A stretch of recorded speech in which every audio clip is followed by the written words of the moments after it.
Muito boa tarde a todos. Vamos dar início então ao programa da tarde e vamos começar com um simpósio nobre intitulado Stewardship and Antimicrobials. E tenho que fazer um disclosure agora no início, este programa, ou este simpósio aqui é patrocinado pela Mylan, uma empresa Beatriz, sem qualquer influência no conteúdo do programa.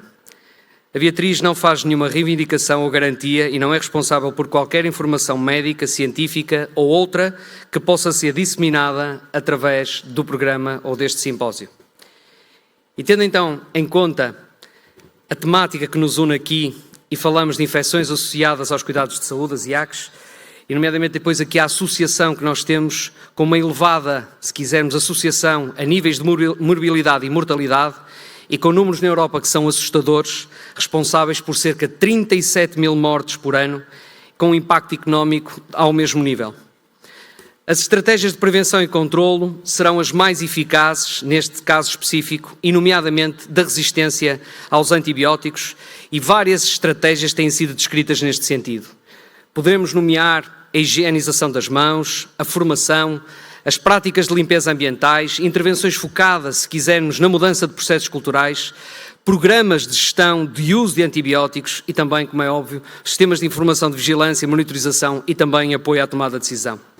É mesmo a OMS que pretende que este combate à resistência antimicrobiana seja uma prioridade mundial. E daí, a Mylan e a Beatriz poderem apoiar especificamente nesta situação que, com os 4 palestrantes que vamos ter hoje aqui, vamos poder discutir afincadamente, se quisermos, e vamos ter que fazer uma alteração àquilo que é o programa proposto para vós.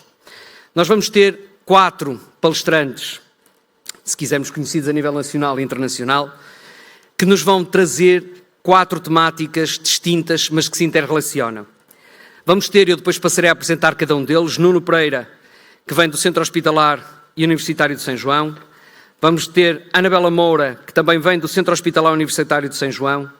Vamos ter o Dr. Filipe Frois, que vem do Centro Hospitalar Universitário de Lisboa Norte, e a doutora Ana Cláudia Carvalho, que vem do Hospital de Braga.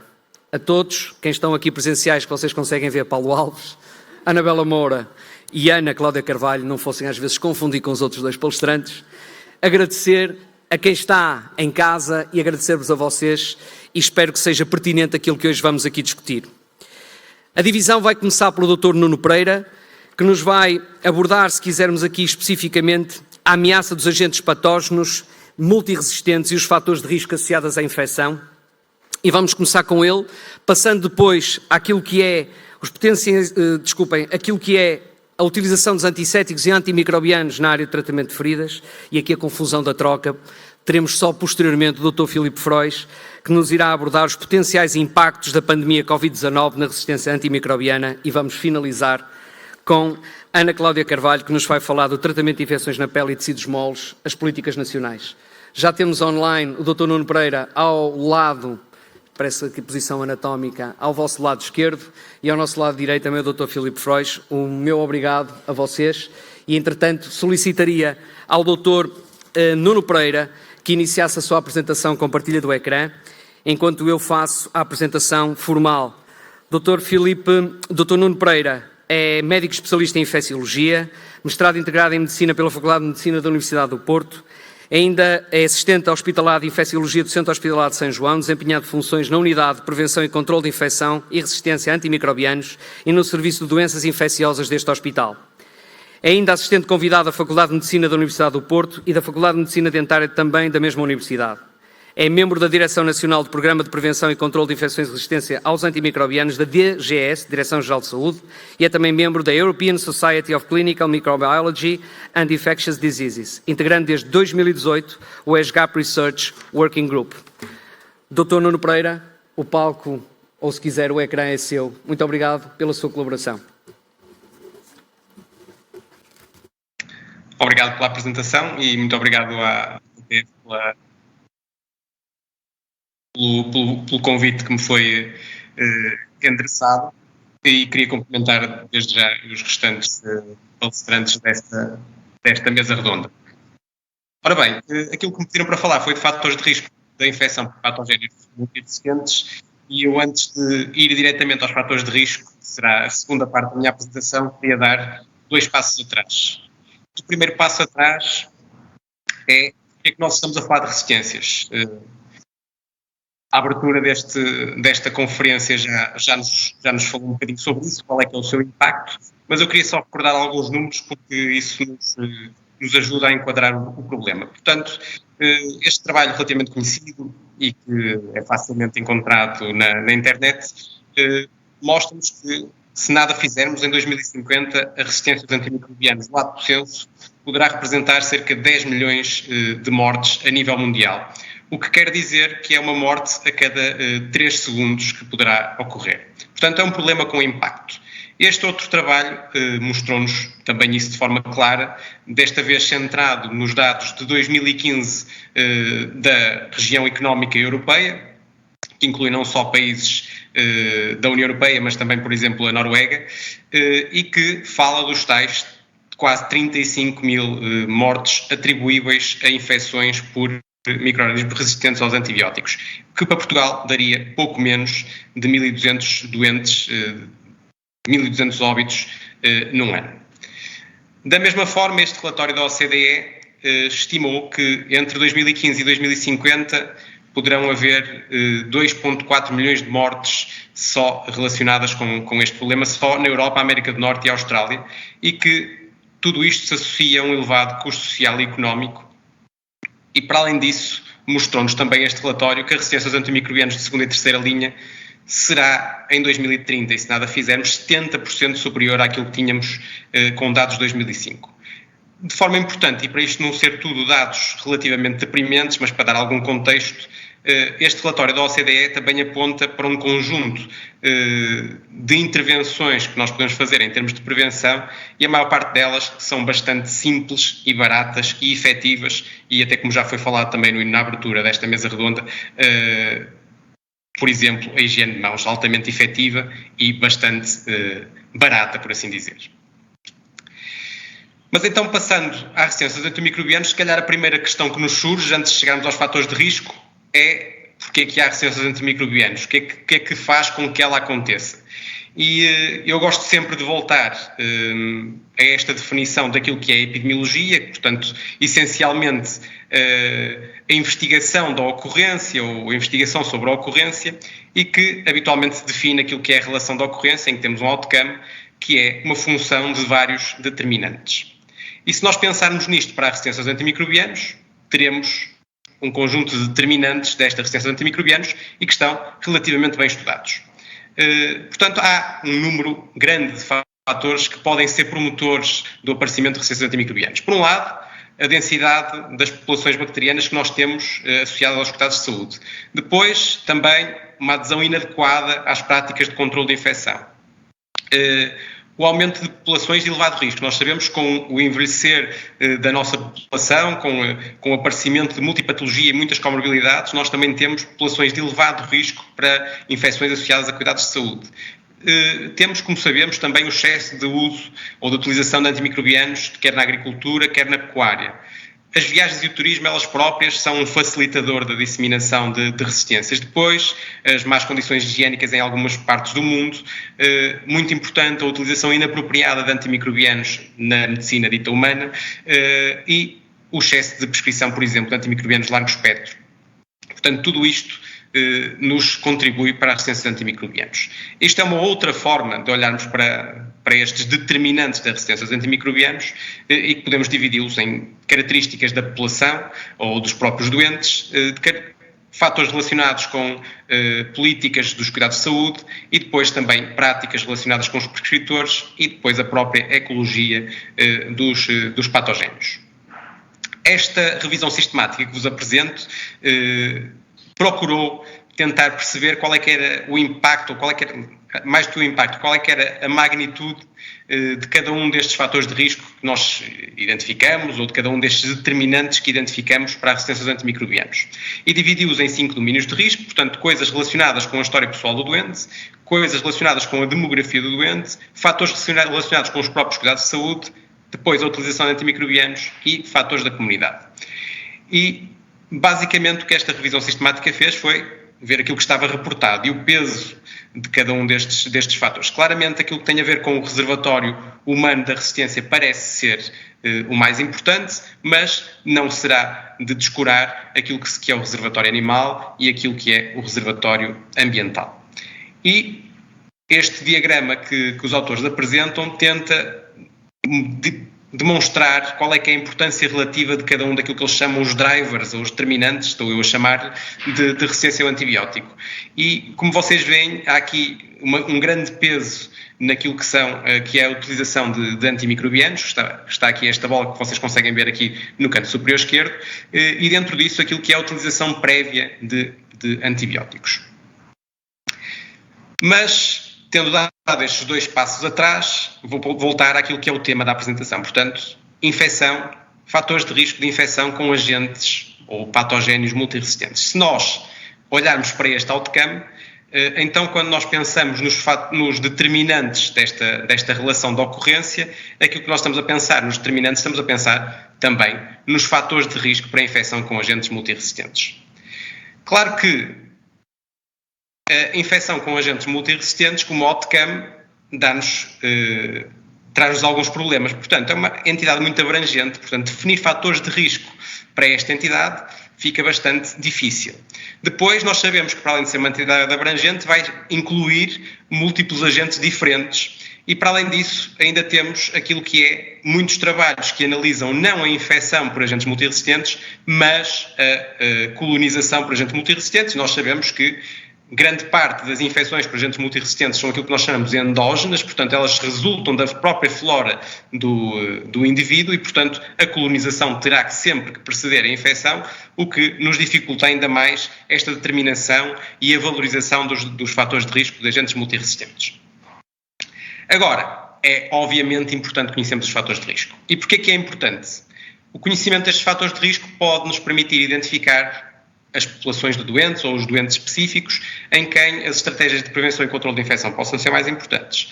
E pode-nos também ajudar a decidir os melhores esquemas terapêuticos. Do lado das estratégias de prevenção, poderá ajudar-nos a definir quais são os grupos alvo para determinadas estratégias de rastreio. Por exemplo, se pensarmos nas enterobacteriales produtoras de carbapnemases, nós habitualmente não fazemos rastreio indiscriminado de colonização por estes agentes, portanto, conhecer estes fatores de risco permite-nos definir quais são os grupos-alvo do rastreio, permite-nos também definir medidas adicionais em doentes de maior risco, em termos de precauções adicionais de controle de infecção, permite-nos tentar reduzir a utilização de dispositivos invasivos em doentes que sabemos ser de particular risco e adotar práticas de menor risco de colonização e de infecção.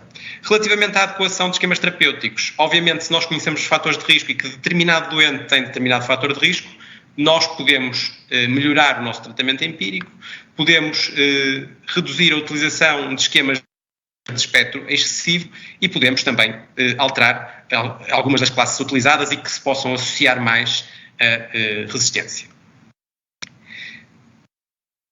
Importa também, antes de passarmos aos fatores de risco eles próprios, nós sabermos de que é que estamos a falar quando falamos em patogénios ou agentes multiresistentes.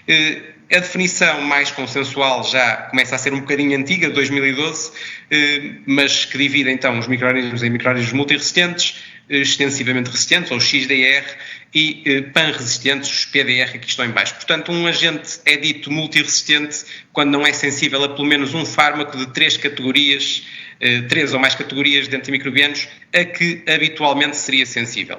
Quando falamos do XDR, estamos a falar de micro-organismos que não são sensíveis a pelo menos um fármaco de todas as categorias de antimicrobianos, exceto 2, e pan-resistente, é um micro-organismo que é não sensível, ou que é resistente a todos os agentes em todas as categorias de antimicrobianos.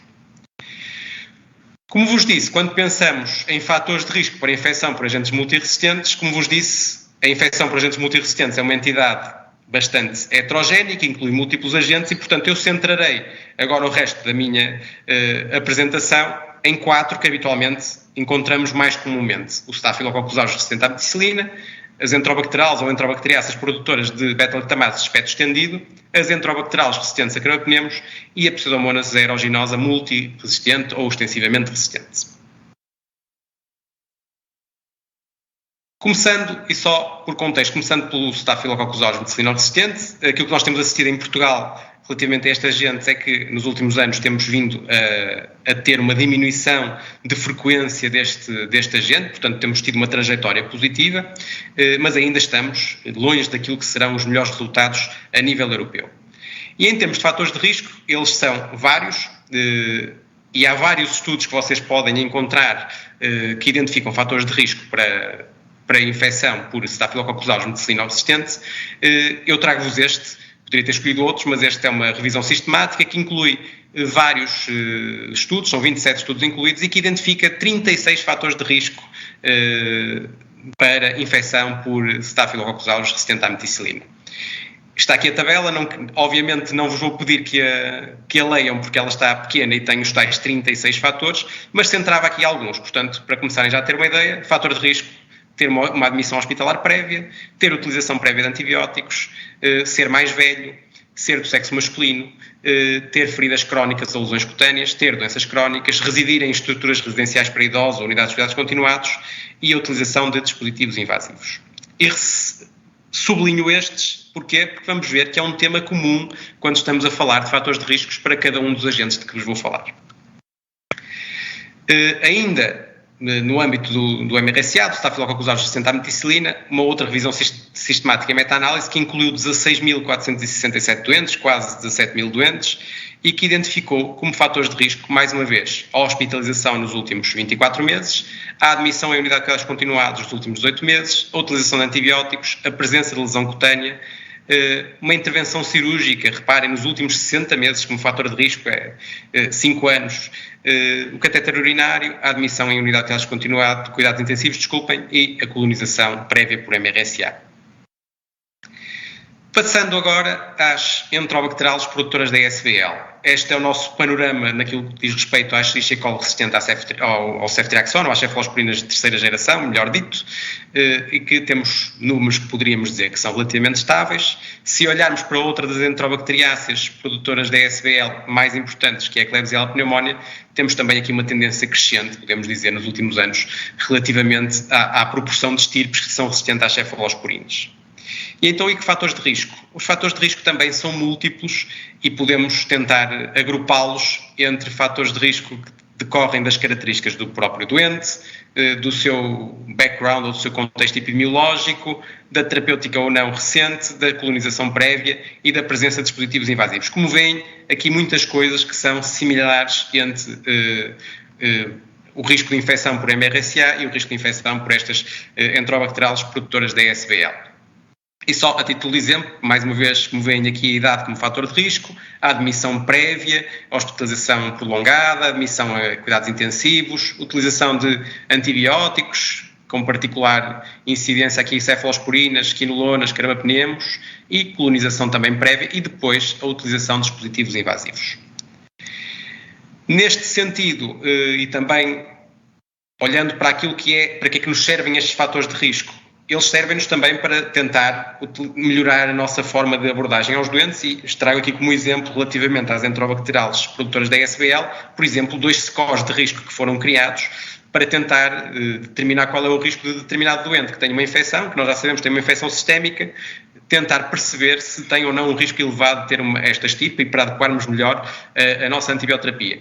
Estes 2 scores um de autores italianos, Tumbarello, e este outro de Johnson et al., tem uma sensibilidade relativamente baixa quando utilizamos scores altos, mas com uma especificidade muito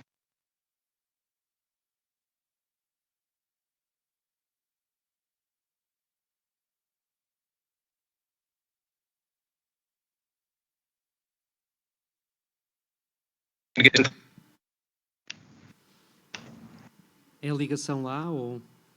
Penso que fiquei sem ligação. Vou tentar voltar a partilhar aqui o meu ecrã. Mas estamos a ouvi-lo. Peço desculpa. Sem problema, estamos a ouvi-lo.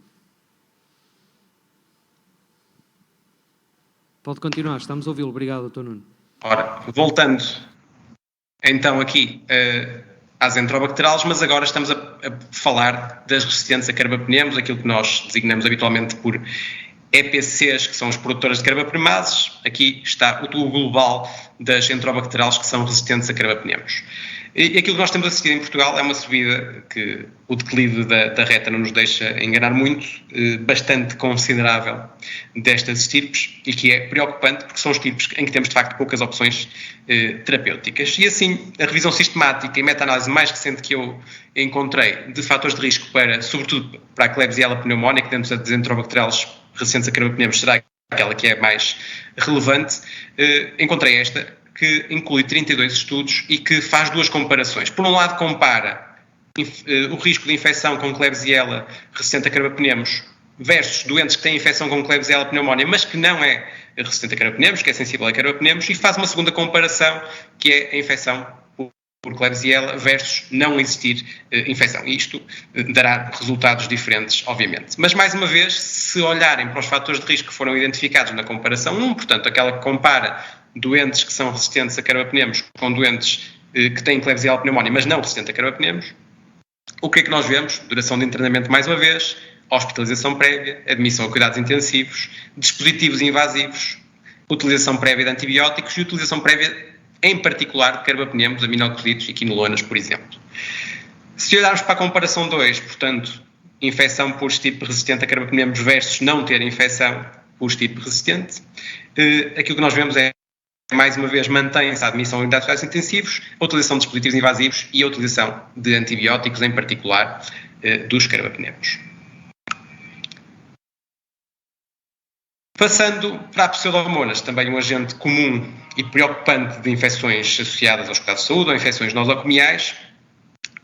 Os nossos dados relativamente à resistência, por exemplo, aos carbapneus da pseudomonas têm vindo a melhorar ao longo dos últimos anos, mas, e provavelmente até o professor Filipe Fecho falará sobre isso na apresentação dele, talvez nos últimos 2 anos as coisas não sejam bem assim, porque com a pandemia Covid-19, tivemos aqui, pelo menos empiricamente é essa a nossa noção, um ressurgimento da pseudomonas multiresistente e extensivamente resistente. Que fatores de risco? Mais uma vez, uma revisão sistemática com 36 estudos incluídos, identifica-nos, mais uma vez, coisas muito similares. Exposição a antimicrobianos, nomeadamente quinolonas e carbapneus, utilização de dispositivos invasivos ou ventilação mecânica, a imunodepressão, transplante de órgão sólido, neoplasia hematológica ou outro tipo de imunossupressão, doentes muito comórbidos, sinalizados aqui por este score Charlson, superior a 3, e a aquisição nosocomial de determinada infecção. Uma outra revisão sistemática, também com muitos estudos incluídos, 38 estudos, identificou, mais uma vez, como fatores mais relevantes a utilização de carbapneus e a utilização de dispositivos médicos invasivos, mas depois também outros antibióticos, admissão a cuidados intensivos, doenças de base, duração da hospitalização. Ora, eu estou prestes a terminar e penso que estou a tentar cumprir os 15 minutos que me tinham dado. Faltam 2 slides, na verdade. Portanto, o que é que eu vos queria mostrar com esta imagem? É que estes fatores de risco que eu vos mostrei permitem-nos ser pouco precisos quando estamos a tentar determinar quem é que são os doentes que estão em risco para determinada infecção por determinado agente multiresistente. Porque muitos dos fatores de risco, para além daquilo que vos mostrei, que é para cada bactéria ou para cada grupo de bactérias, nós temos dezenas de fatores de risco identificados em vários trabalhos, e ainda por cima eles sobrepõem-se. Portanto, se nós fôssemos a olhar só para as fatores de risco e fôssemos a definir as nossas estratégias dessa forma, obviamente as nossas estratégias iam ser pouco precisas. E, portanto, a mensagem que eu queria passar é que os fatores de risco são importantes, mas importa-nos, para além disso, conhecer quer o foco de infecção, porque isso vai ser determinante para nós sabermos quais são os agentes que são prováveis e que nós vamos ter que, em que vamos ter que pensar na nossa abordagem ao doente, quer a apresentação clínica, quer a gravidade clínica. Portanto, doentes mais graves nós teremos menos capacidade de falhar, por exemplo, uma terapêutica empírica, ou será mais gravoso nós falharmos, e também conhecer a nossa epidemiologia local, que pode não reproduzir exatamente aquilo que é sequer a epidemiologia nacional ou internacional que se encontra reportada. Portanto, em resumo, as mensagens que eu queria passar é que claramente as resistências antimicrobianas têm um elevado impacto individual e coletivo, que temos vários determinantes destas resistências antimicrobianas que estão identificados e que as estratégias que podemos utilizar para os modular, para os alterar, existem e muitas vezes são bastante acessíveis e fáceis de implementar.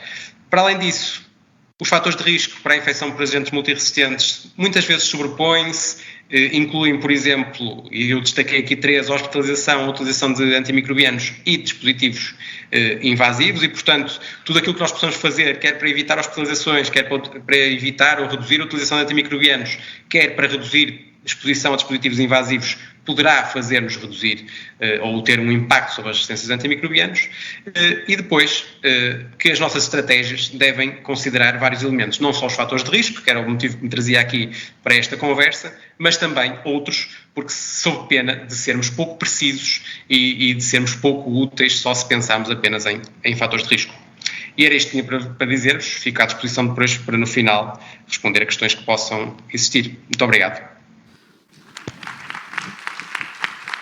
Muito obrigado, Dr. Nuno, e acho que fez um resumo muito interessante daquilo que nós falamos, de cada vez mais fatores de risco, como é óbvio, complexo, mas também cada vez mais utilizamos dispositivos médicos, tentamos eliminar a hospitalização. Isto vai ser um baralho um bocadinho complicado de nós dividirmos no fim. Agradeço a possibilidade que nos dá de nós no fim podemos colocar questões e ia passar de seguida já para a Anabela Moura, que é enfermeira de referência de feridas complexas no Centro Hospitalar Universitário de São João, mestrando em enfermagem médico-cirúrgica em doente crítico e pós-graduação em cuidados avançados em feridas, ostomias e incontinência e, como é óbvio, é tesoureira da APT Feridas. Portanto, é a pessoa mais importante da APT Feridas e que nos vai falar de Antimicrobial Stewardship e o papel dos antissépticos. Assim, está bem? Olá, muito boa tarde a todos. Boa tarde, Paulo, permita-me que te trate assim. Boa tarde a quem está lá em casa. É um prazer, além de tudo, estar aqui convosco, partilhar esta mesa com profissionais de excelência. E o que me propuseram falar convosco em 15 minutos é quase impossível, mas eu vou tentar falar mesmo em 15 minutos, é sobre as feridas complexas e que relação elas poderão ter, então, com os nossos antimicrobianos e antissépticos. E escolhi esta capa de propósito, esta capa para nos levar a refletir que, na verdade, é no olhar e no observar, o treinar, o observar com o conhecimento científico, a detectar o que está menos bem nas nossas feridas para que possamos intervir e sermos eficientes no tratamento. E que importância terá, então, estes antissépticos e antimicrobianos no planeamento ou na tomada de decisão do tratamento destes doentes com feridas. E para partilhar convosco, trouxe alguns conceitos, não é de todo o meu objetivo falar ou refletir sobre os conceitos, mas também é nos conceitos que nós encontramos algumas respostas às nossas questões e, no fundo, nos ajudam a planear o que é que temos que conhecer das entidades que estamos a investigar. E quando falamos de ferida, todos nós sabemos que é uma solução de continuidade. Quando falamos de ferida complexa, então aí passamos de uma fisiologia para uma fisiopatologia. Algo saiu fora do que é normal da sua cicatrização. E cabe ao profissional descobrir ou de identificar o que saiu fora deste padrão normal de fisiologia. Um aumento do eixo dado, alteração da coloração do eixo dado, um tempo maior de abertura do epitélio acima das 6 semanas e fatores que condicionam a cronicidade dessa própria ferida. Quando falamos de antissépticos, sabemos que são agentes que têm uma atividade antimicrobiana, portanto, ao colocar, vai ter uma ação antimicrobiana no leito da ferida. Temos que perceber o que é esta ação antimicrobiana, em que medida vai ter um efeito adverso na sua proliferação ou na sua reorganização do leito da ferida, que é extremamente importante. E depois temos, então, os nossos antimicrobianos. Os nossos antimicrobianos que são, então, agentes biocidas, que são aqueles responsáveis que matam, entre aspas, diretamente as nossas bactérias, e depois temos os tópicos que têm uma ação diferente, mas têm a ver com uma intervenção, criar um ambiente austero, um ambiente diferente, um pH diferente na nossa ferida, que iniba então esta proliferação e esta reorganização bacteriana. E com isto, Com estes conceitos, talvez a gente possa então fazer então a nossa tomada de decisão. E a tomada de decisão cabe a quem? Ao profissional. Quando eu observo isto, esta entidade ferida, quase todos nós, nem sendo peritos na área da viabilidade tecidular, percebemos que aqui existe problemas de cicatrização, ou isto é, estagnação no processo de cicatrização. E o perguntar o que é que se passa com a ferida não é um bom princípio, isto não existe, o que existe é, e como o Dr. Nuno dizia na sua apresentação, o que nós temos é doentes com ferida e doentes com alterações da carga microbiana. E aí, além de ter ferida complexa, começa a complexidade da nossa tomada de decisão. É que temos sempre o doente, tipo o ovo Kinder, certo? Traz sempre a ferida, traz sempre uma surpresa, que é o nosso doente. E quando nós falamos de antissépticos, o que o mercado nos demonstra é que existe imensos antissépticos. Portanto, há quem goste de verde, há quem goste de cor-de-rosa, há quem goste de amarelo, com tampa e metricamente fechado. Portanto, e temos as fichas técnicas que também podemos consultar dos nossos antissépticos. Quando falamos dos antimicrobianos, e desculpem, porque não há espaço para eu colocar fotografias, mas sabemos que eles, em termos de farmacologia e da ação terapêutica, estão classificados desta forma. E então, muitas vezes, na minha experiência clínica e na minha tomada de decisão, eu sinto-me assim. O que é que eu escolho? O que é que, perante isto, perante tantos doentes com tanta diversidade, com a oferta de tantos antissépticos e antimicrobianos, o que é que eu escolho em termos de tomada de decisão para ser um tratamento eficiente? Em primeiro lugar, eu tenho que entender o que é isto da carga bacteriana, o que é que a evidência me demonstra e que definições e o que é que acontece no meu leito de ferida para que eu tenha que ser uma intervenção com um antisséptico e um antimicrobiano. E então o que nós encontramos é quando temos uma contaminação, uma colonização, esta carga bacteriana que existe não está, então, a causar problemas no leito da ferida. Se não está a utilizar problemas no leito da ferida, não faz sentido nós estarmos a utilizar agentes e solutos que a sua principal ação é na carga bacteriana. Quando falamos de infecção local, e a infecção local já temos alguma resposta, como o próprio nome indica, localmente, a alteração em termos fisiológicos da própria ferida, e aí então o que nos sugerem é que temos que identificar sinais e sintomas nessa ferida que nos levem a identificar a infecção local e a necessidade então de utilizar os tais antimicrobianos. Quando eu falo de uma infecção disseminada, já passo, não só estou a falar do leito da ferida, mas na área circundante à ferida. E então aí muitas vezes já não só a nossa ação tópica, mas muitas vezes já há necessidade de intervir então com o nosso antimicrobiano sistémico. E isto é extremamente importante nós termos principalmente o quê? Saber o que é identificar, classificar a nossa ferida complexa quanto à sua carga bacteriana para poder decidir e esta tomada de decisão seja eficiente no processo de cicatrização.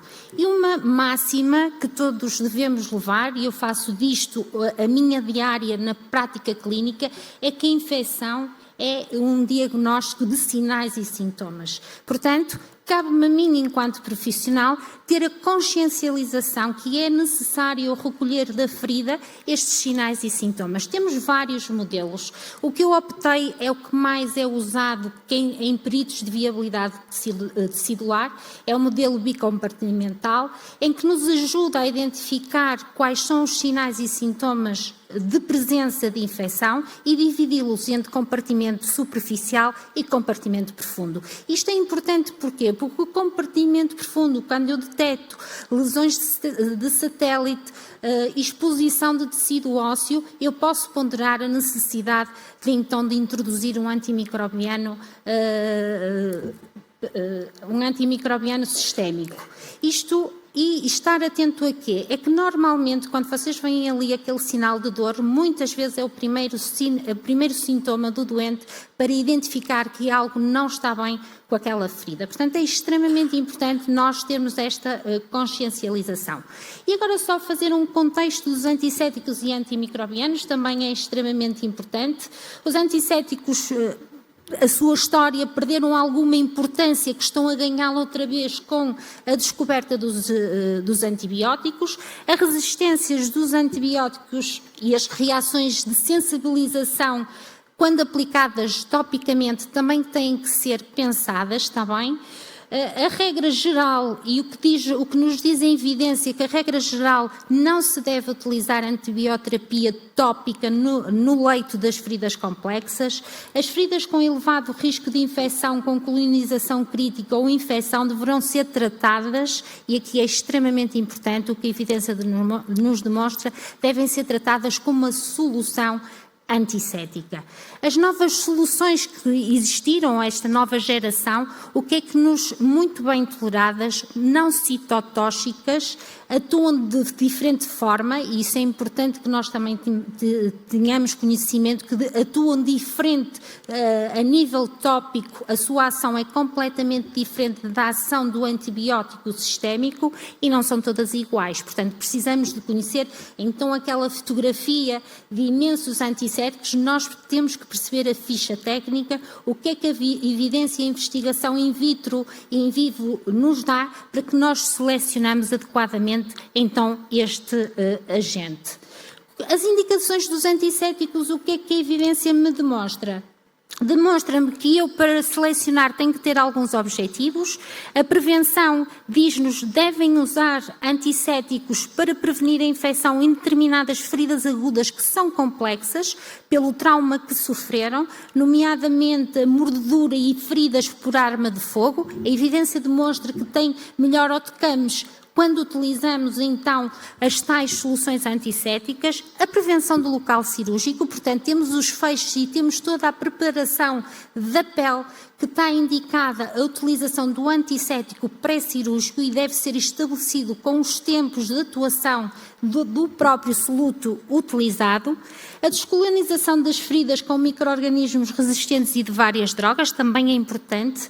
E o tratamento de manifestações de infecção de ferida, daqueles sinais e sintomas que há bocado refletimos, também é muito importante. E também disse outro muito importante, outro dado, principalmente quem está na clínica como eu, é que muitas vezes usar o antisséptico é preparar eficazmente um desbridamento e facilitar um desbridamento. Principalmente com quem? Com uma entidade que nós nos debatemos, quem trabalha constantemente com a ferida crónica, que é o nosso biofilme. Quando nós temos algumas ferramentas que também nos ajudam a decidir se aquela ferida tem risco de infectar e são extremamente úteis, que são algumas escalas, nomeadamente esta escala do Orr, em que o que é que ela nos posiciona? Posiciona que nos dá a indicação do potencial de infecção desta ferida. Mais de 3 pontos, isto é, o score acima de 3 pode então sugerir ao profissional, dando-lhe indicações precisas, que é se calhar ponderar o uso do antisséptico, e avalia quer a condição do indivíduo, quer a condição do doente. É infalível? Não, não é, porque temos que acrescentar o nosso conhecimento, adequá-lo ao nosso doente, principalmente quando temos um doente imunodeprimido, que é extremamente importante, que às vezes esta escala avalia a imunossupressão, mas pode muitas vezes algumas escalas de risco não ter esse score de avaliação. E quando nós temos os critérios de escolha de antissépticos, o que é que nos sugerem? Sugerem sempre ao profissional para ter em conta três grandes fatores: a eficácia, a tolerabilidade e a rapidez da ação. É desejável, dizem, que o efeito seja microcida de amplo espectro, isto é, que tenha uma ação. Quanto maior for o espectro, mais interventivo é, principalmente quando não temos um diagnóstico direcionado, apesar de sabermos qual é a maior frequência de micro-organismos em determinadas feridas. Depois temos ali uma indicação in vitro, que vem na ficha técnica, que é impossível um profissional na clínica saber esta informação, mas normalmente é obrigatório termos este tipo de informação, que elimina acima de 3 uma solução orgânica, uma solução orgânica tipo que estamos a tentar ser efetivas. E não deve haver risco no desenvolvimento de resistências. Ainda não está descrito nenhuma resistência aos nossos antissépticos, mas se nós continuarmos no uso e o abuso, poderemos chegar então a esta tal resistência. E depois, a tolerância deste antisséptico, o que nos diz? O que há muito tempo dizemos na nossa clínica, se é bom para colocar nos olhos, portanto, é o ideal para colocarmos nas nossas feridas. Quando é igual à solução de Ringer ao soro fisiológico, se é fisiológico não há uma alteração, portanto poderemos então usar. Não deve haver risco de mutagenicidade da nossa carga bacteriana e a sua rapidez de atuação e o seu poder de penetração tecidular. Sabemos que muitos antissépticos, principalmente da velha guarda, que não é o propósito de estarmos a discutir a ação de todos os antissépticos, mas os da velha guarda, uma das grandes dificuldades é esta penetração tecidular que estes solutos têm na sua ação direta no leito da ferida.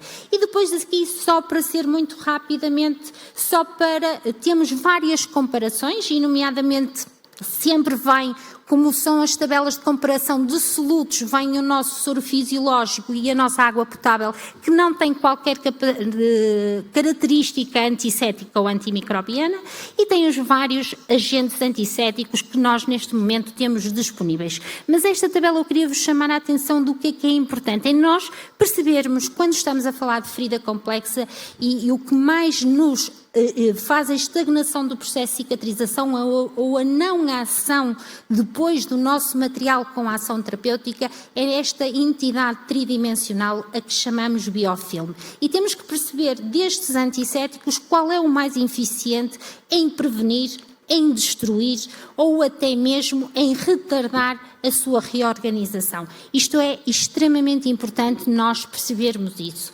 Quando vemos algumas sugestões de primeira e segunda linha, por exemplo, temos algumas sugestões, por exemplo, de feridas agudas, que há bocado estávamos a falar, por exemplo, mordeduras peço desculpa que eu sou um bocadinho disléxica, que às vezes tenho dificuldade em dizer algumas palavras. Mordeduras ou facadas ou arma de fogo, a sugestão da primeira linha de atuação é sempre uma solução de iodo. Portanto, isto também temos que ponderar e ter o conhecimento desta ação, quais são as sugestões que a evidência me demonstra da sua utilização de primeira e segunda linha. E as sinergias dos antissépticos, também temos algumas informações extremamente importantes. Sugere-nos que a sinergia da utilização de um antisséptico com um antimicrobiano pode aumentar o outcome de cicatrização, que é extremamente importante. E também diz outra informação que há muito tempo nos debatemos isto no processo de cicatrização, e a importância da relevância do desbridamento tem no processo de cicatrização das feridas complexas. Portanto, também demonstra que fazer um desbridamento e uma utilização do antisséptico para potenciar o desbridamento também temos valores melhorados neste processo de cicatrização, que é extremamente importante. E o antimicrobiano, não me alargando muito, o que é que nos diz? Diz-nos que a ação do antimicrobiano deve ser também como antisséptico de largo espectro, deve ter um efeito bactericida e não só bacteriostático, a velocidade de ação e efeitos em múltiplos...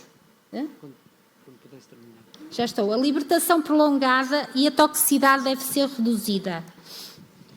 O que é que exatamente a mesma linha de pensamento do antimicrobiano, devemos ter a atenção ao efeito que têm no biofilme, e no biofilme nós sabemos que temos o iodo, que tem uma capacidade de, além de prevenir, fazer uma destruição rápida do biofilme maduro, que dá uma certa tranquilidade e uma certa eficiência clínica na sua utilização. E depois temos também algo promissor da terapia de pressão negativa, então, em termos de infecção. E promissora em quê? Talvez na convencional, já temos alguma resposta pelos seus mecanismos, trata pelos mecanismos, a capacidade de selagem unidirecional do eixo dado e as contrações e o aumento de fluxo, não trata diretamente a infecção, mas tem um tratamento coadjuvante. Mas surgiu então um novo conceito de terapia de pressão negativa que tem a ver com instilação, e aqui talvez tenhamos perspectivas promissoras. Estudos comparativos entre a terapia convencional e a terapia de instilação diz que reduz o biofilme, taxas de infecção reduzidas, diminuição de procedimentos cirúrgicos, portanto, temos que fazer mais investigação na área, que se calhar temos aqui uma janela de oportunidade para dar resposta a algumas situações. E agora, em modo de terminar, ideias a reter, a evidência científica em feridas é escassa e muito contraditória, a preparação do leito da ferida é fundamental e a preparação é a boa utilização de todas as opções terapêuticas que nós temos.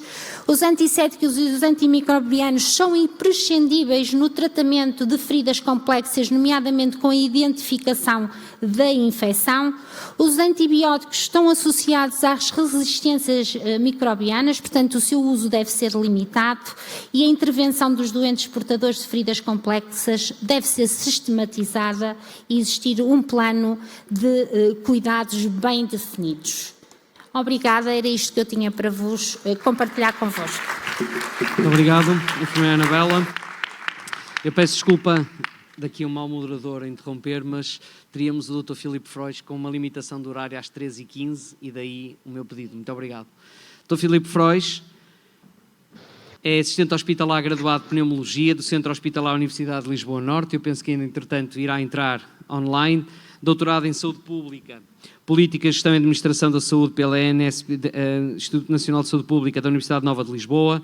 É coordenador da Unidade de Cuidados Intensivos Médico-Cirúrgicos do Hospital Polivalente e é consultor da Direção-Geral de Saúde e membro da Task Force para a pandemia SARS-CoV-2, coordenador do Gabinete de Crise da Ordem dos Médicos para a Covid-19, membro do Conselho Nacional de Saúde Pública, e é um prazer enorme tê-lo connosco. É óbvio que nos últimos tempos, Dr. Filipe, temos visto, não pelas boas razões que o traz aqui hoje, mas resultado desta pandemia, o nosso muito obrigado também publicamente por tudo o que tem colaborado connosco.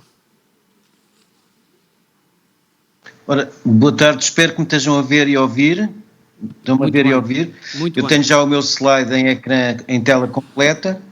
E, portanto, primeiro um agradecimento à organização, na pessoa do professor Paulo Alves, pelo amável convite. É uma honra e um prazer estar aqui e dizer que foi um prazer ter ouvido as comunicações anteriores que anteciparam muito do que eu iria dizer. Eu vou falar sobre os efeitos da pandemia Covid-19 nas resistências aos antimicrobianos e, como se percebe no título, nós temos a pandemia atual e temos uma das pandemias futuras. Portanto, nós estamos neste momento numa pandemia que vai condicionar, sem qualquer sombra de dúvida, várias pandemias. Eu até diria um pandemónio que é o long Covid, mas uma das pandemias que esta pandemia provavelmente tornou mais manifesta é a pandemia das resistências aos antimicrobianos. Curiosamente, a Organização Mundial de Saúde, antes desta pandemia, já nos tinha alertado para esta situação. E nas 10 ameaças à saúde global, a terceira era a pandemia global de gripe, com acrescento ou de outros vírus respiratórios, até que provavelmente, embora a gente pense que esta é a primeira pandemia a um coronavírus, pensa-se que em 1889, a pandemia de gripe russa, que nessa altura se originou, através da análise de cadáveres que foram preservados em frio na Sibéria, provavelmente não é mais do que um coronavírus, um daqueles sazonais que nós temos, que era o OC43, e portanto o que também no fundo indicia que a evolução normal deste SARS-CoV-2 será para uma evolução endémica sazonal benigna. E curiosamente, na quinta posição, a Organização Mundial de Saúde tinha como determinado como ameaça à escala global as resistências bacterianas. E aqui, indiscutivelmente, o futuro já tinha começado quando a pandemia começou e acelerou. E esta é indiscutivelmente a verdade. Nós estamos, muitas vezes utiliza-se indevidamente a verdade, utiliza-se abusivamente a verdade, mas a verdade científica, a única verdade que nós como profissionais de saúde lidamos é esta. Nós temos uma pandemia atual e temos várias no futuro e as resistências aos antimicrobianos é uma delas. E a melhor maneira de nós percebermos para onde vamos e o que devemos fazer é também citar um grande especialista que publicou no New England Journal of Medicine, na sequência da pandemia da gripe A em 2009-2010, uma grande verdade que diz, no final as sociedades vão ter que reconhecer que a ciência não é uma democracia em que o lado com mais votos, eu até diria com mais likes no Facebook ou que grita mais alto, decide o que está certo. Se eu tiver 1 milhão de pessoas à frente do meu hospital a dizer que 1 mais 1 são 3, nós sabemos que a ciência nos diz que 1 mais 1 são sempre 2 e, portanto, nós temos que ter uma fundamentação muito rigorosa do que fazemos, mesmo que corramos o risco de sermos mal interpretados, porque o nosso futuro e dos outros depende do que nós fizermos e provavelmente do que nós já devíamos ter começado a fazer. O Dr. Nuno Rocha Pereira utilizou este slide, este é um slide clássico e que demonstra que o que nós estamos a antever, e portanto nós não podemos dizer que estamos a caminhar no escuro, nós já sabemos para onde é que caminhamos, eu até diria que isto é em 2050, eu acho que isto até pode ocorrer se nós não fizermos nada mais cedo, nós estamos a caminhar para uma situação perigosíssima que em 2050, por baixo, estima que haja mais óbitos por resistências aos antimicrobianos do que por mortes por neoplasias e diabetes, que é um dos grandes flagelos que a gente tem agora, e que teríamos uma mortalidade a rondar um óbito a cada 3 segundos, um número impressionante que eu acho que peca por defeito e que provavelmente nós já caminhamos mais rapidamente para uma situação mais próxima. Como é que nós vamos para lá e como é que a pandemia acentuou este caminho? Acentuou de uma forma muito simples. Primeiro, nós, como disse o Dr. Nuno Rocha Pereira, temos micro-organismos multiresistentes e nós neste momento, em termos hospitalares, já os consideramos normais. Nós banalizamos a normalidade. Portanto, eu ter um micro-organismo multiresistente na minha unidade, portanto, quer dizer, é uma coisa que infelizmente eu posso dizer que não é nada de novo, que eu já tive muitas vezes. Portanto, temos cada vez mais prevalência em vários países de micro-organismos MDR.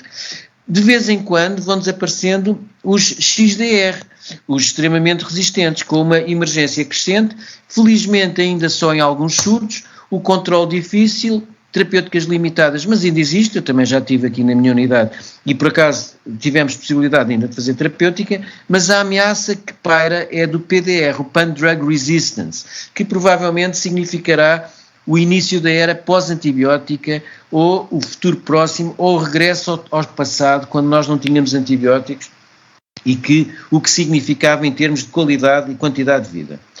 O que é que o Covid-19 veio fazer neste contexto? O que o Covid-19 veio fazer neste contexto é muito simples. Por um lado, veio-nos focar, e bem, porque não tínhamos alternativas, na pandemia, nos doentes SARS-CoV-2 positivos, mas numa situação em de falta de recursos para outras situações, a nossa alocação, o nosso desvio de recursos para o Covid fez com que nós negligenciássemos, não tivéssemos o acompanhamento na área não Covid.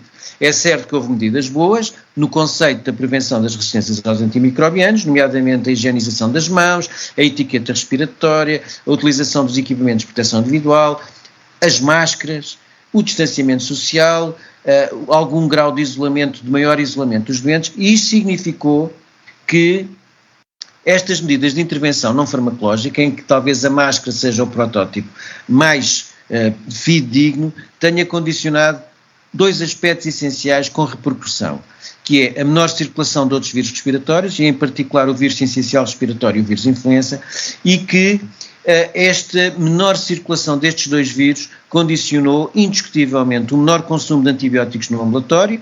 Eu tenho uns slides à frente onde nós vemos, fruto no Dia Mundial do Antibiótico, que diminuímos imenso o número de consumo de antibióticos no ambulatório, mas como foi referido precisamente pelo Dr. Nuno Rocha Pereira, e nós trabalhamos nos hospitais, nós vimos que nós tivemos talvez doentes mais graves, em termos de quantidade, muito mais trabalho, em termos de número, provavelmente menos, e embora às vezes haja pessoas que não saibam fazer as contas, nós acabamos por estar com mais trabalho do que tínhamos antigamente, provavelmente até com menos doentes, mas estes doentes tiveram uma grande carga de sobreinfecção hospitalar e nós utilizámos muitos beta-lactâmicos de largo espectro, carbapenemes, como nomeadamente o imipenem e o meropenem, e provavelmente aquilo que nós ganhamos no ambulatório, não sei se não será contrabalançado de uma forma menos positiva com o impacto desta utilização a nível hospitalar e um aumento das resistências aos antimicrobianos a nível hospitalar. Isto são contas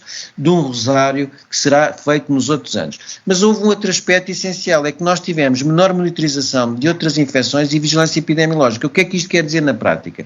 Quer dizer, na prática, que o eclipse não Covid condicionou um atraso no diagnóstico e menor controle de outras doenças e, portanto, nós, inclusivamente, o Covid está associado a um aumento da incidência da diabetes, por exemplo, pela resposta inflamatória associada que pode condicionar lesão e destruição das células pancreáticas e, portanto, houve um acréscimo de casos de diabetes e, ou seja, acabámos por ter um aumento e agravamento de fatores de risco para infecções, não só respiratórias, mas outras infecções. Portanto, nós temos, neste momento, doentes com DPOC que perderam controle, temos mais doentes com diabetes, temos se calhar doentes com obesidade com menor controle metabólico, mais doentes hipertensos, se calhar doentes mais imunodeprimidos que também não foram devidamente vigiados, ou seja, aumentámos a pool de doentes que correm risco de infecções e muitas vezes infecções hospitalares com micro-organismos mais resistentes e que provavelmente podem ter sido alvo de uma mudança fruto do aumento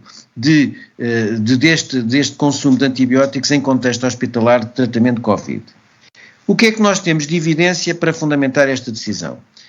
Em ambulatório é fácil encontrar dados do dia mundial dos antibióticos, em que nós vimos que, por exemplo, quer o Público, quer o Expresso trouxeram notícias sobre este respeito, em que se venderam menos 1,1 milhões de embalagens de antibióticos na pandemia, isto reporta em ambulatório, e que o impacto das infecções nosocomiais é muito grande e que obriga a uma intervenção mais rápida, quer no diagnóstico, quer na capacidade terapêutica, eu diria no aspecto mais importante, que é sempre a prevenção. E nós sabemos, por exemplo, que esta é uma notícia do Expresso da semana passada, que morrem 3 portugueses por dia infectados por bactérias multiresistentes. Porquê é que nós consumimos em ambulatório menos vários milhões de embalagens de antibióticos? É fácil perceber e a resposta está aqui. Isto é a atividade gripal de 2018 a 2020, em que apanha aqui a época gripal 2018-2019, 2019-2020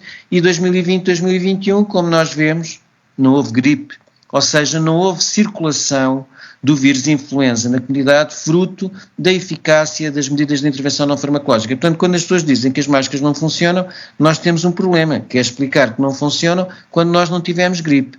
E, portanto, é um contrassenso. Mas também tivemos menos vírus sincicial respiratório, menos adenovírus, menos metapneumovírus, menos para influenza. Mas é o facto de termos tido menos, condicionou, além da menor circulação, uma menor estimulação de grupo. E isto pode ter repercussões em termos de maturidade da resposta na defesa destas infecções. Mas no caso da gripe, condicionou menor vigilância epidemiológica. E a menor vigilância epidemiológica, isto são dados da Organização Mundial de Saúde, que confirmam aquilo que eu vos disse, que não houve gripe nem no hemisfério norte nem no hemisfério sul na época 2020-2021, significou que a nossa capacidade de vigilância laboratorial da gripe, que depois é fundamental para decidir a composição das vacinas, quer no hemisfério norte, quer no hemisfério sul, diminuiu. Portanto, nós temos menor fundamentação virológica e laboratorial das vacinas que este ano vão estar disponíveis, ou seja, corremos o risco de ter mais gripe e se calhar gripe mais cedo e vacinas que são sempre a melhor opção, mas se calhar com menor concordância antigénica. E isto não se verifica só com a gripe. Isto verifica-se e já se começou a verificar, aqui por exemplo em Lisboa nós já começámos a detectar progressiva das manobras das medidas de intervenção não farmacológica, das medidas de intervenção não farmacológica como a máscara, condicionou durante algum período de tempo uma diminuição acentuada da atividade do vírus sincicial respiratório, mas com o retomar da vida normal nós passámos a ter mais vírus sincicial respiratório e, curiosamente, numa altura do ano em que habitualmente não estávamos habituados a ter. E, portanto, temos aqui já vários registros de maior atividade mais intensa e atividade mais precoce.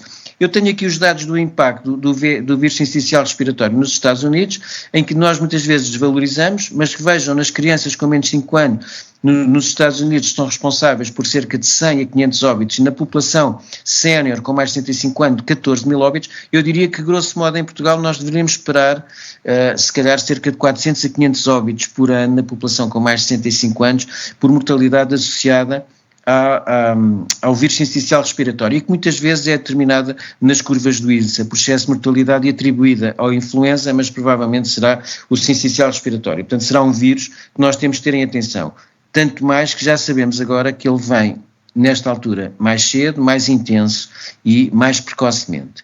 Curiosamente, esta situação que nós tivemos de menor controle noutras doenças também teve um significado mais grave em termos da nona causa de morte à escala global. A tuberculose, que é a nona causa de morte à escala global, quando nós associamos à pandemia, verificamos que pela Organização Mundial da Saúde que se verificou um aumento do número de mortes pela primeira vez em mais de uma década. E, sobretudo, houve um aumento do número de mortes em pessoas já fragilizadas, nomeadamente seropositivas e imunodeprimidas, que são precisamente as mesmas pessoas que também estão em maior risco de ter outras infecções além da infecção tuberculosa. E, portanto, nós já temos aqui a confirmação que temos menor controle de doenças com fatores de risco para infecções, temos vírus que não circularam na época passada e que este ano podem circular mais, de uma forma mais intensa, com menor controle e com maior precocidade, e que isto se aplica a múltiplas doenças em que a tuberculose pode servir de exemplo. Portanto, tentando resumir quer o impacto que aconteceu, quer o que é que nós podemos antecipar para os próximos meses e anos, nós tivemos, numa perspectiva de futuro imediato e antecipável, tivemos menor circulação viral na época passada, que condicionou menor respostas e menor estimulação imunitária e menor vigilância virológica, que predispõe e facilita para maior atividade, maior precocidade e maior intensidade. Tivemos medidas de intervenção não farmacológicas, em que nós agora temos vindo a abandonar, por exemplo, agora não se recomenda a utilização da máscara em ambientes abertos. E bem, ninguém quer andar sempre de máscara, mas temos que perceber que, em determinados contextos e associada à saturação pandémica, esta não utilização da máscara e das medidas de intervenção não farmacológica podem facilitar a transmissão. Por isso é que já muitas pessoas e muitas sociedades científicas promovem e defendem que, pelo menos durante a fase de sintomas, nem que sejam de influenza-like illness, de síndrome gripal, à semelhança do que se faz em culturas do Extremo Oriente, as pessoas já utilizem a máscara. E depois temos a patologia não Covid, que é o grande atraso que nós tivemos na pandemia, em que verificámos o atraso no diagnóstico e no controle das doenças, com o aumento dos fatores de risco para a infecção, ou seja, temos mais pessoas suscetíveis e temos mais riscos de infecção. O que é que nós podemos então esperar daqui? O que não tivemos na época passada, podemos ter em maior número, maior intensidade e maior gravidade nesta época e nas seguintes, e aquilo que nós poupámos em antibióticos na época passada, nomeadamente no ambulatório, corremos o risco de gastar agora e se calhar mais. Ou seja, a palavra aqui certa é prevenção. Tanto mais que a prevenção das resistências aos antimicrobianos não pode ser visto numa perspectiva de hoje é dia do antibiótico e fala-se desta prevenção. Nós temos que perceber que a prevenção das resistências aos antimicrobianos é uma futura ameaça à escala global e deve ser vista como um combate diário e permanente, com ou sem pandemia, porque o que aconteceu com esta pandemia foi provavelmente deu-nos a ilusão que diminuímos o consumo de antibióticos no ano passado e que este ano corremos o risco de ainda utilizar mais e ainda não avaliámos o impacto da utilização de antibióticos de largo espectro em regime hospitalar na promoção de resistências hospitalares. Portanto, nós temos muitas incertezas. E para concluir dentro do meu tempo, eu diria que numa perspectiva positiva nós temos que perceber do Covid-19 ao Covid-0, que é aquilo que todos nós queremos, que é todas as pandemias acabam, quanto mais nós percebermos o que aconteceu, porque aconteceu e em que circunstâncias aconteceu, melhor estamos preparados para o futuro, e nós temos que perceber que houve circunstâncias que justificaram uma menor diminuição do antibiótico e, por outro lado, documentaram que funcionam, mas que estas circunstâncias não se vão repetir agora, e temos que pensar que para nos preparar para o futuro, e eu aqui utilizo uma citação de Albert Einstein, que é: ele nunca se preocupa muito com o futuro, porque o futuro já está sempre aí. O futuro é daqui a um segundo. Ou seja, resumindo, os ensinamentos da pandemia Covid-19 na área das resistências antimicrobianas é muito simples. Dependem de nós e o futuro já começou. Portanto, se nós queremos combater esta possível futura pandemia, que a meu ver não vai ser em 2050, vai ser mais cedo, nós temos que começar a consciencializar-nos da importância dos nossos comportamentos, das intervenções que fazemos e da utilização correta dos antimicrobianos. Muitíssimo obrigado, foi um prazer estar aqui convosco. Muito obrigado, Dr. Filipe. Eu não sei se o Dr. Filipe ainda está connosco, ele estava mesmo com o horário para as 13h15. Estou no limite, se quiserem fazer assim uma burning question, não é? Alguém tem alguma Idealmente questão? não muito resistente, para não dar muito tempo. Não vai ser nada resistente. Existe alguma questão? Dr. Filipe, eu tenho só uma que não percebi, posso ter eu que não compreendi e acho que me responde em 10 segundos. Está a contar. Que é, disse-me que diminuiu o consumo de antibióticos a nível ambulatorial, sim, é ambulatório, ou também a nível clínico, a nível hospitalar. Eu não consegui perceber só isso. Peço desculpa. Não, ambulatório, muito obrigado pela oportunidade de clarificar. Em ambulatório nós não temos a menor dúvida que diminuiu, porque temos dados oficiais. A nível hospitalar, nós não temos ainda os dados atualizados, ou como se diz agora, densificados e consolidados. O que eu lhe posso dizer, pela minha experiência na minha unidade, é que nós aumentámos o consumo de antibióticos, porque nós já tínhamos uma política muito restritiva de utilização de antibióticos e quando a nossa unidade passou para a Covid, nós tivemos que fazer uma utilização, idealmente que devia ser medida e comparada em termos de DDDs, para tratar muitas vezes infecções e, como foi referido muito bem, nós não tivemos a Cinectobacter, mas tivemos mais Pseudomonas. Realmente o nosso micro-organismo mais problemático neste momento é a Pseudomonas multiresistente. E, portanto, ambulatório, sem qualquer sombra de dúvida, diminuímos. Hospitalar, de realidade heterogénea, ainda não devidamente consolidada, e eu diria que em algumas instituições houve aumento e, portanto, corremos o risco de ter promovido aumento das resistências antimicrobianas a nível hospitalar. Os próximos relatórios esclarecerão estas dúvidas. Muito obrigado. Muito obrigado, Dr. Filipe Freire. Foi um prazer pela excelência da sua apresentação. Muito obrigado. Passava já então para a doutora Ana Cláudia Carvalho, assistente hospitalar graduada, Serviço de Infecciologia do Hospital de Braga, é licenciada em Medicina pela Faculdade de Medicina da Universidade do Porto, também pós-graduada em Medicina Tropical e de Saúde Internacional pelo Príncipe Leopoldo Institute of Tropical Medicine de Antuérpia e Bélgica, especializou-se em Infecciologia e julgo que trabalhou durante 14 anos no Hospital de São João, até 2020, e abraçou agora um desafio de criar o Serviço de Infecciologia no Hospital de Braga, que já conta com 4 infecciologistas e, neste caso, o Programa de Apoio à Prescrição Antibiótica no âmbito do PPPSIRA e o apoio às especialidades cirúrgicas no tratamento de infecções são algumas das atividades clínicas a que mais se dedica. Muito obrigado, doutora Ana Cláudia. Muito obrigada, eu é que agradeço a oportunidade de estar presente aqui hoje e cumprimento especialmente a enfermeira Anabela, com quem tive assim o prazer de trabalhar, de aprender, de ensinar e que tenho muitas saudades de a ver pelo corredor com o seu troleizinho cheio de coisas mágicas para resolver as úlceras que mais ninguém consegue. A minha casa, eu costumo dizer que sou nascida e criada no São João, estou ali também a reconhecer caras muito próximas.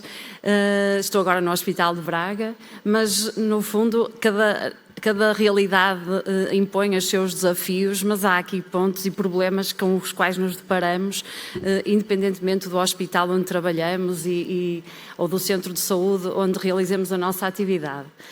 Eu tenho a vantagem de ser a última, que me facilita muito o trabalho, porque muitos dos aspectos importantes já foram aqui também abordados e, por outro lado, o prejuízo é que já o nível de atenção começa a ser menor, mas eu tento compensar porque prometo que não vou ser maçadora e o meu objetivo é mesmo, depois de toda esta introdução e esta contextualização teórica, tentarmos ver o que é que nós, de facto, na prática, podemos fazer e que está ao alcance sobretudo, está nas nossas mãos. primeiro era um conceito muito importante, que é nós não devemos olhar sempre para as bactérias como os nossos inimigos. Nós precisamos de bactérias, nós não vivemos sem bactérias.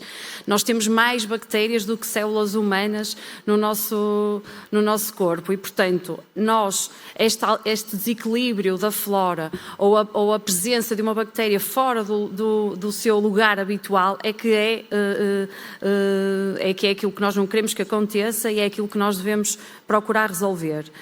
E este é um dos muitos exemplos, mas que no fundo só para percebermos que as bactérias que causam infecção num determinado local não são por acaso e por isso nós, dependendo da infecção que temos, nós não esperamos que os agentes que causam a pneumonia sejam os mesmos que causam uma infecção urinária ou sejam os mesmos que causem uma meningite. E portanto isto é aquilo que nos ajuda depois a escolher e a pensar no antibiótico quando temos uma infecção, é pensar o que é mais provável, que bactéria é que nós temos aqui, que bactéria ou conjunto de bactérias é que estão implicadas. E pensando particularmente na pele, as bactérias que mais frequentemente causam infecções da pele são as bactérias que nós temos na pele. E, portanto, falamos essencialmente de estafilococos, streptococos e, claro que depois, se vamos para os doentes que são submetidos a cirurgia, instrumentação, cirurgias abdominais, aí temos muitas vezes aqui o alcance ou a entrada de bactérias que habitualmente estão no trato gastrointestinal, digestivo e que alcançam, digamos, outros locais. E muito resumidamente, nós quando pensamos em pele, este é assim mais ou menos o conjunto de bactérias que nos vêm ao pensamento. Os Staphylococcus aureus, e aqui falamos e vemos que a prevalência, a proporção de Staphylococcus aureus resistentes à meticilina tem vindo a diminuir em Portugal, mas é ainda um problema importante. Os Streptococcus, sobretudo os opiógenos, e depois alguns anaeróbios. Claro que também falamos ali há bocadinho das mordeduras e de outras feridas cuja ocorrência e contexto nos devem levantar ou devem pensar em agentes específicos. Por exemplo, nós sabemos que nas mordeduras de gatos, de cão, nas mordeduras humanas, mas sobretudo nos animais, nós pensamos na capnocitofago, na pasteurela como agentes importantes e isso não pensaríamos numa ferida causada por um traumatismo, por exemplo. Portanto, são assim específicas, assim como se alguém tem uma ferida, uma lesão que ocorre quando está a trabalhar e numa zona de rio ou em água doce, a infecção temos que considerar também aqui aeromonas como muitas vezes um agente envolvido. E, portanto, isto também para lembrar que como nós referimos sempre, nós não temos o problema, temos um doente com uma patologia e a história clínica, o contexto, aquilo que nós podemos ir buscar à história do doente é muito, muito importante.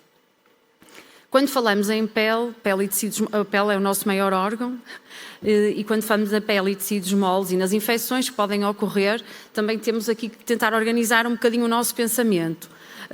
Obviamente há várias classificações, esta é apenas uma delas que é prática do ponto de vista clínico, em que nós dividimos depois purulentas e não purulentas e temos essencialmente depois aquelas muito superficiais, não é? Que dependendo da camada da pele que vai atingindo e portanto temos assim as mais superficiais, o furúnculo, o carbúnculo, o abscesso e depois temos as mais profundas, mas não purulentas como a erisipela, a celulite e as mais preocupantes, embora também menos frequentes, a fasciite necrotizante. Mas isto só para dizer que também aqui nós temos que pensar que quando dizemos infecção de pele e tecidos moles, estamos a falar de situações muito diferentes e, portanto, temos que tentar chegar a um diagnóstico. Todos nós já vimos várias vezes e lidamos com situações como estas, muito benignas, que na maior parte das vezes são muito comuns e que eu punha aqui só para pormos assim as coisas um bocadinho num espectro, que é as infecções superficiais, que se apresentam muitas vezes desta forma, são infecções cujo tratamento, portanto nós não duvidamos que há ali uma infecção, que há ali uma proliferação microbiana que está a causar inflamação, mas a sua resolução passa essencialmente pelo tratamento tópico, pelas compressas quentes, pela drenagem e raramente é necessário antibiótico. E isto é muito importante porque vocês ouviram até agora a questão de que a promoção da seleção dos tipos resistentes, o grande fator que contribui para isto é a utilização inadequada de antibióticos. E, portanto, se há situação onde nós devemos mesmo evitar o uso da prescrição de antibióticos sistémicos, são neste tipo de infecções locais, simples, que não têm qualquer tradução sistémica e que a resolução passa por medidas locais. E também nas infecções mais profundas, não é o antibiótico que é o fundamental.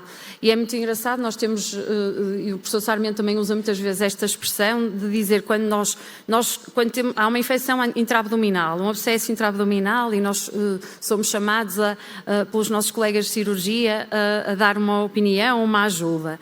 Na maior parte das vezes o que o cirurgião quer é usar um antibiótico, o que nós queremos é não usar o antibiótico e queremos usar o bisturi. Portanto, há aqui uma inversão de papéis.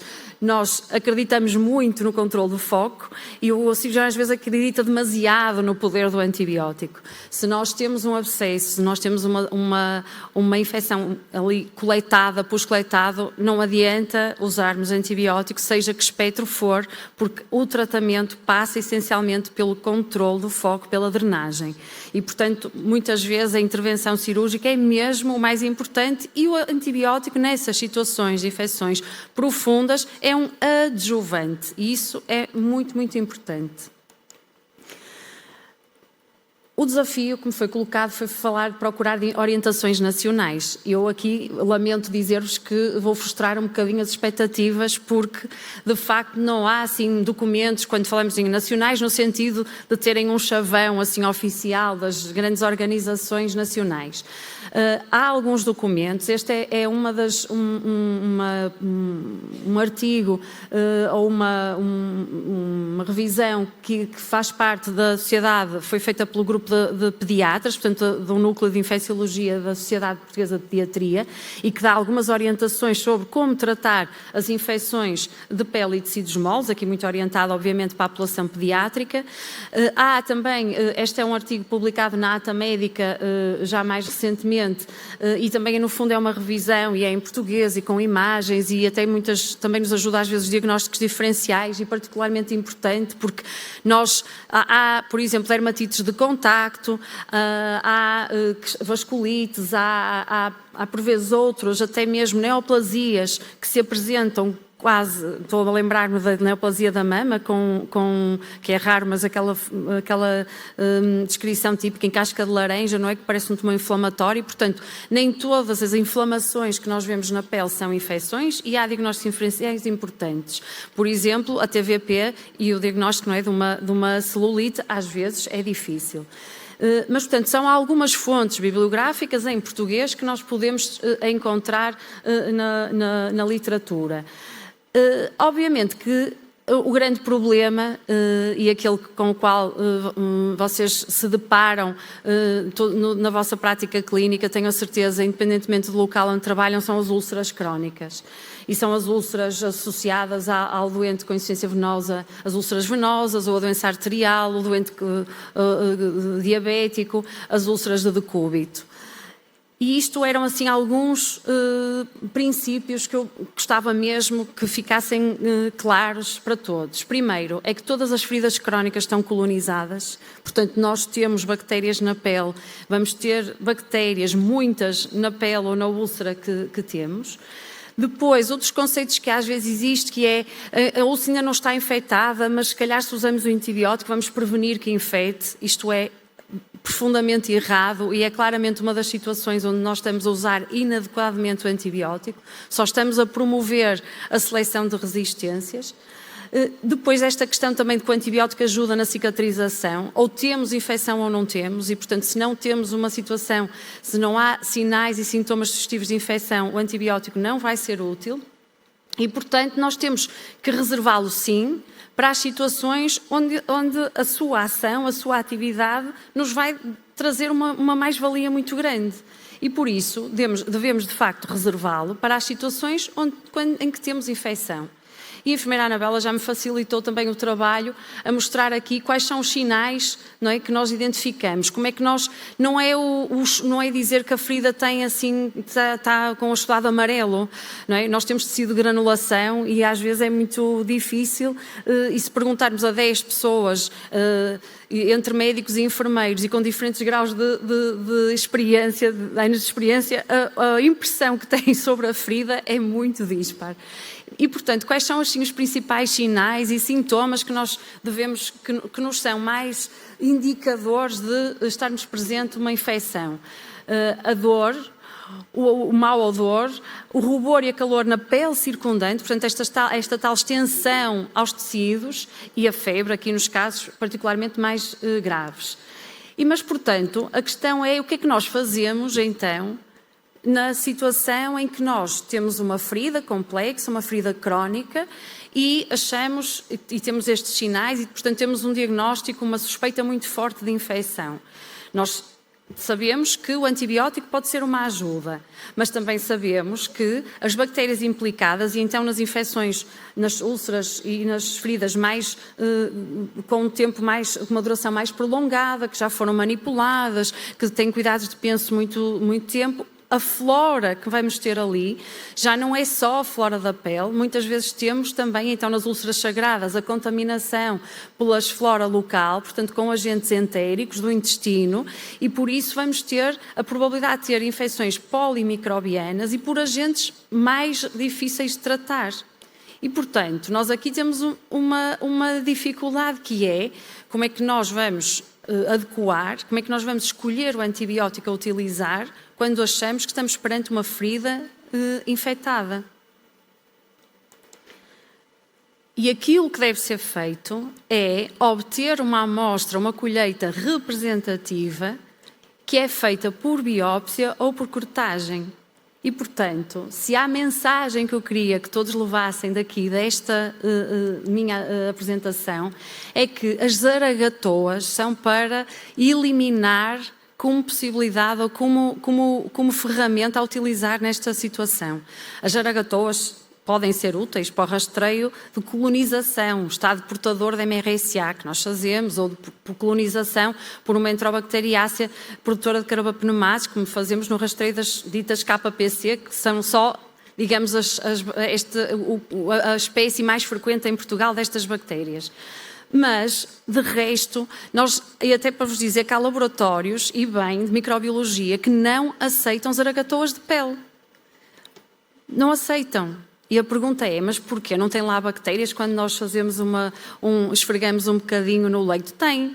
Só que a questão é que quase sempre são as bactérias colonizadoras, não representam muitas vezes a população de bactérias que está de facto a causar a infecção e, portanto, a maior parte das vezes vai-nos desviar, vai-nos dar uma informação que é enganadora e não útil. E, portanto, se nós temos suspeita de que temos uma ferida infectada e que vamos precisar de usar antibiótico, então, por favor, a colheita de produto a enviar para o laboratório deve ser por biópsia ou por cortagem.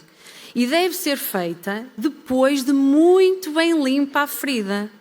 Deve ser feita depois de abrir, de tirar o penso, limpar muito bem com o soro fisiológico, tirar o tecido necrosado e tentar fazer a colheita da zona mais profunda, porque é essa, e não propriamente aspirar o pus, porque muitas vezes só temos lá tecido necrótico, não vamos ter a grande população de bactérias.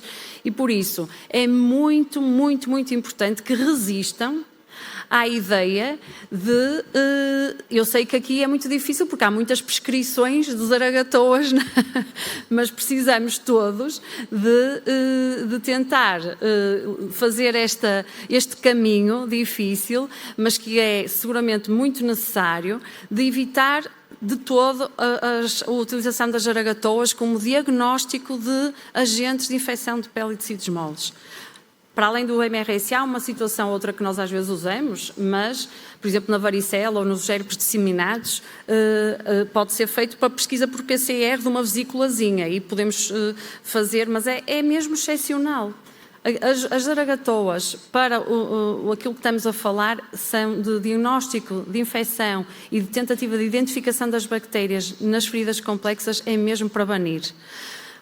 não posso deixar de lembrar que quando falamos em biópsia ou cortagem, depois de bem limpa a ferida, o que é que devemos fazer? Também não adianta muito nós fazermos esta parte toda muito bem e colocarmos num recipiente estéril e depois enviarmos para o laboratório no dia seguinte, porque hoje já não temos nenhum estafeta que vai levar ao laboratório, porque aí também estamos a deitar tudo, não serve para nada. Portanto, o ideal é que esta amostra chegue ao laboratório e seja semeada naquelas plaquinhas de Petri em 2 horas.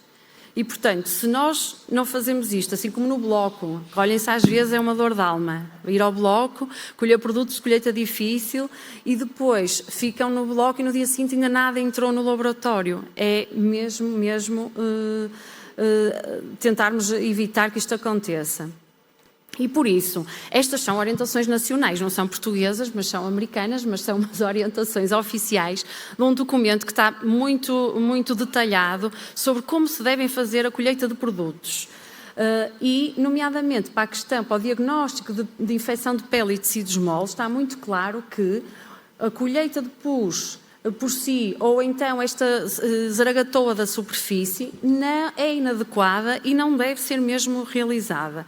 E por isso é que depois tem na tabelinha, que está a seguir, aqui como é que nós devemos fazer, portanto, quais são as bactérias implicadas, e reparem, biópsia, tecido ou aspirado, em alguns casos de facto, imaginem abscessos profundos em que temos aí o aspirado, e a inoculação em frascos de hemocultura, podem ser uma ajuda muito grande. Nós temos ainda a fazer isso, quer nas intraabdominais, quer mesmo em líquido pleurais e articulares, por exemplo, com ortopedia, e temos conseguido isolar, porque inoculamos esse líquido em biberons, nos frascos de hemocultura, que no fundo já está ali o meio enriquecido e ganhamos este passo, muitas vezes, que é de demorar tanto tempo a chegar ao laboratório que as bactérias já morreram. E isto, o laboratório serve para tudo, para as colheitas de urina, para tudo. E, portanto, a questão é que é realmente muito importante lembrar que colonização e infecção é muito diferente e, portanto, nós não devemos tratar colonizações, mas sim a infecção. Esta questão do uso, da utilização de antibióticos, sem dúvida que nós temos que, o regime antibiótico devemos ajustar àquilo que encontramos, à colheita, mas desde que esta colheita seja bem feita e representativa. Para lembrar mais uma vez que o consumo, nós temos um problema de resistências e está muito associado ao consumo de antibióticos, isso também é uma relação linear conhecida. E é o meu penúltimo slide, mas para dizer que realmente esta questão de nós termos bactérias pan-resistentes ou que impossíveis de tratar, não é uma coisa distante, como o professor Filipe Ferraz falava, que vai acontecer no futuro. Este é um antibiograma de uma pseudomonas, por acaso ainda é do Hospital São João, mas de doentes nossos. Portanto, nós temos esta realidade, muitas vezes, depois de termos uma bactéria para a qual não temos opções de tratamento. E isto nós só vamos conseguir inverter, primeiro, se limitarmos o uso de antibiótico para as situações em que ele é mesmo necessário, e mais ainda, se nós prevenirmos as infecções. E aí, vocês, como enfermeiros, têm um papel fundamental, que é na prevenção das infecções. Nós somos a pele um do outro, isto é de uma música do Pedro Brunhosa, mas é verdade, aquilo que nós temos, nós passamos aos doentes, o toque não é substituído, não é? E, portanto, nós não devemos deixar de tocar nos doentes. Esta questão das luvas e no Covid também é um bocadinho empírico, nós não temos mas nós sentimos que há algumas deste uso, nós chegamos a fazer disparates como usar dois pares de luvas e desinfetar não é? Usar a solução alcoólica a meio, portanto, todos nós agora olhamos para trás e vemos aqui algumas coisas que fizemos que sabemos hoje que não foram as mais adequadas e que podem ter contribuído, porque nós sabemos que o uso excessivo de luvas está associado a uma higiene das mãos pior. Nós tratamos centenas, todos nós, doentes de Covid. Eu vou-vos dizer que eu já, nos últimos meses, eu usava a máscara e a bata, obviamente, e higienizava as mãos com solução alcoólica. As luvas não são precisas, se nós tivermos uma boa higiene das mãos, o uso de luvas, o que é que promove? A pessoa vai vai com as luvas, depois esquece não sei de quê, abre a porta, depois está a fazer um penso, esquece do material no carrinho e é péssimo. As luvas deviam ser mesmo assim quase guardadas num cofre e justificadas porque é que nós as vamos buscar. Já estou a falar demais, portanto eu queria mesmo ficassem com esta mensagem. A prevenção das infecções e na pele e tecidos moles é fundamental e passa muito pela adesão às práticas e às precauções. Depois, a maior parte das feridas não precisam de tratamento antibiótico. As que precisam, nós devemos fazer uma colheita adequada e nunca por zaragatoa. Obrigada.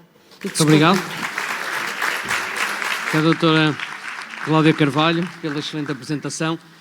Eu sei que estamos um bocadinho fora de tempo, mas também começamos fora de tempo e eu deixava 2 ou 3 minutos para alguma questão, sem antes fazer aqui um resumo muito breve que eu acho que resume tudo aquilo que nós estávamos a falar desde o consumo de antibiótico e as resistências, mas acima de tudo que é o tratamento, e especificamente se falarmos aqui nos tecidos moles, nós falamos muito de que o tratamento não é microbiológico, mas sim é clínico. E deixe-me pegar só numa expressão sua, doutora Cristina Carvalho, que é, nós com o Covid, e aqui que o doutor Filipe Freud já foi embora, nós perdemos muito daquilo que é o olfato, perdemos muito daquilo que era o toque para a temperatura, perdemos muito do que é a visão adequada com os nossos goggles, certo? Que significa que, se calhar, perdemos muito daquilo que era o diagnóstico diferencial de inflamação versus infecção, que, nomeadamente na ferida crónica, é substancial e complexo. Daria então aberto à audiência alguma questão que quisessem colocar, para depois permitir que possam ir tomar um café. Se não há nenhuma questão, eu se calhar pegava aqui, se a Anabela me permitir, temos aqui só numa e daqui o doutor... há uma questão? Perfeito, já me salvou. Muito obrigado. Não, boa tarde. Era para a doutora Ana Cláudia, que é o seguinte, em relação à zaragatoa. Eu trabalho em oncologia, tive mais de 20 anos ligada ao controle de infecção e ao tratamento de feridas.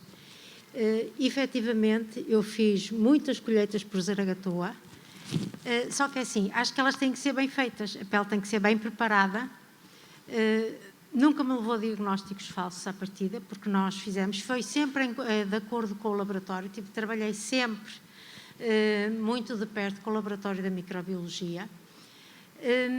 O que é facto é que aquilo que nós temos que fazer é realmente uma boa preparação do leito da ferida antes de fazer a colheita, porque muitas das vezes, e nós em doentes, por exemplo, de oncologia, as feridas são muito complexas e nem sempre é possível estarmos a fazer as biópsias. Por outro lado, nós temos o Dr. Neves, nem sei se está nesta sala, se estará noutra, provavelmente deve estar noutra, ele tem um estudo feito com doentes do pé diabético, um estudo comparativo, onde penso que já são mais de 700 doentes, onde ele fez precisamente biópsia e fez zaragatoa e os resultados estão superponíveis. Portanto, isso de termos que fazer biópsia em vez de zaragatoa,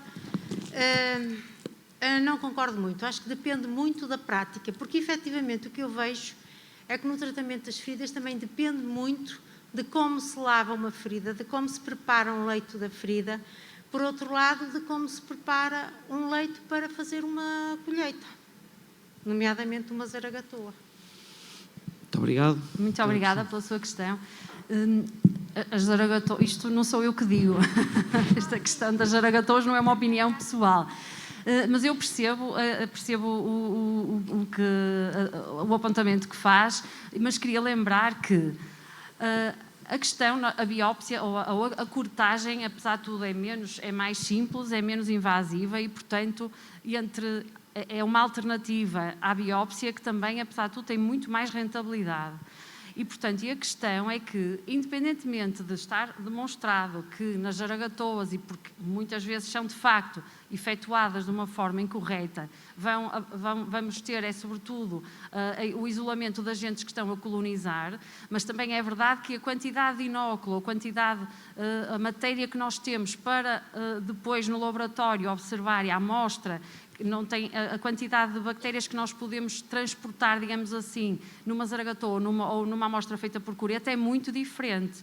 E por isso, em infecções que são tipicamente polimicrobianas, muitas vezes as mais complexas, e por micro-organismos muitas vezes associados ao biofilme, que são de difícil crescimento e que estão quase muitas vezes em estado de latência, a colheita mais superficial e de bactérias que estão ali mais, em maior número e mais fit, vão ser muitas vezes enganadoras e não tradutoras das que estão realmente a causar a infecção. E, portanto, eu acho, aquilo que se me permite, eu diria que a zaragatoa, se usada, deve ser a exceção. Nós não devemos pôr a zaragatoa como um método de colheita preferencial quando temos infecção da ferida.